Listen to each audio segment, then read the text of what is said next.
Finally আমার রুমটা একদম কমপ্লিট। তবে আমার এই রুমটা অনেকেরই পছন্দ না, আমার রুমের ফার্নিচারগুলো অনেকের পছন্দ না। আমার রুমের এই টিভি ক্যাবিনেটটা সাজানো নিয়েও অনেকেরই সমস্যা। তবে সবচেয়ে বড় সমস্যা হচ্ছে এত বড় বাড়ি করার এত টাকা আমি পেলাম কোথায়। আচ্ছা, আমি কি কোথাও বলছি এই বাড়িটা আমার? এই বিল্ডিংটা আমাদের শহরের খুব ভালো একটা পজিশনে, 4 তলা বিল্ডিং। বিল্ডিং এর মালিক বিল্ডিং এর গ্যারেজ থেকে শুরু করে সিঁড়িঘর, ছাদ সবকিছু অনেক টাকা খরচ করে নিজের মনের মতো করে বানাইছে। আল্লাহর রহমতে ওনাদের অনেক টাকা পয়সা, সেজন্য নিজেদের মনের মতো করে বিল্ডিংটা তৈরি করছে। অনেকে ভাবতেছে বাড়িটা আমার, সেজন্যই ক্লিয়ার করে দেওয়া। এত বড় বাড়ি বানানোর সামর্থ্য এখনো আমার হয়নি, যখন হবে ইনশাল্লাহ নিজের মনের মতো করে একটা বাড়ি বানাবো। যাই হোক, এইবার আসি আমার ফার্নিচার ডেকোরেশন নিয়ে। আমার ফার্নিচার তো অনেকেরই পছন্দ হয়েছে, তবে ফার্নিচার রাখার সিস্টেমটা অনেকেই পছন্দ করেনি, কারণ সবকিছু একটু ঘন হয়ে গেছে। বিষয়টা কিন্তু আসলে এমনই, যেরকম দেখো আমার ভ্যানিটির সামনে কিন্তু আমি টুল রাখতে পারিনি, খাটে বসে বসে সাজুগুজু করতে হয়। আমার বেডরুমের এক সাইডটা পুরাটাই টিভি ক্যাবিনেট, সেজন্য এই সাইডে কোন রকম ফার্নিচার রাখতে পারিনি। আরেক সাইডে বেলকনি আর বাথরুমের দরজা, সেই সাইডটাতেও রাখতে পারিনি। শুধুমাত্র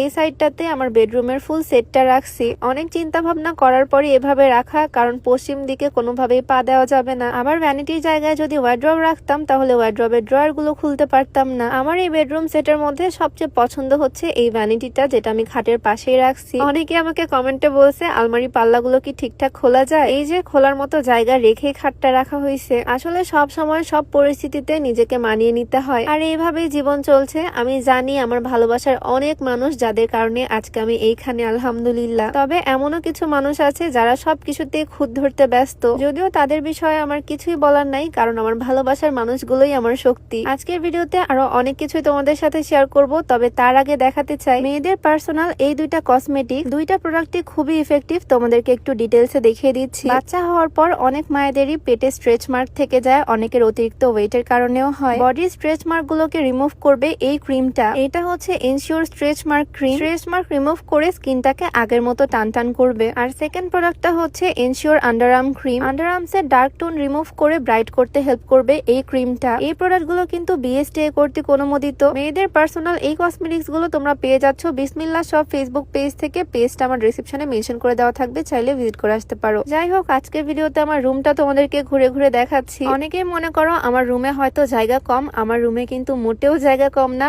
অনেকটা স্পেস আছে। বড়সড় একটা বারান্দাও আছে, যেখান দিয়ে সব সময় সুন্দর আলো বাতাস আসে। আসলে ভিডিওতে বা ক্যামেরাতে সব সময় সবকিছু বোঝা যায় না, তবে পাবলিক প্ল্যাটফর্মে যেহেতু ভিডিও করতেছি, এক একজন এক এক রকম মন্তব্য করবে, এইটাই স্বাভাবিক। এই যে যেমন আমার লাস্ট ভিডিওতে আমি ব্যাগ দিয়ে টিভি ক্যাবিনেটটা সাজিয়েছিলাম, ভিডিওটা যদিও প্রমোশনাল ছিল, আর আমার ম্যাক্সিমাম ভিডিওতেই প্রমোশনাল পার্ট থাকে। ভাবছিলাম কিছুদিন পরে ডেকোরেশনটা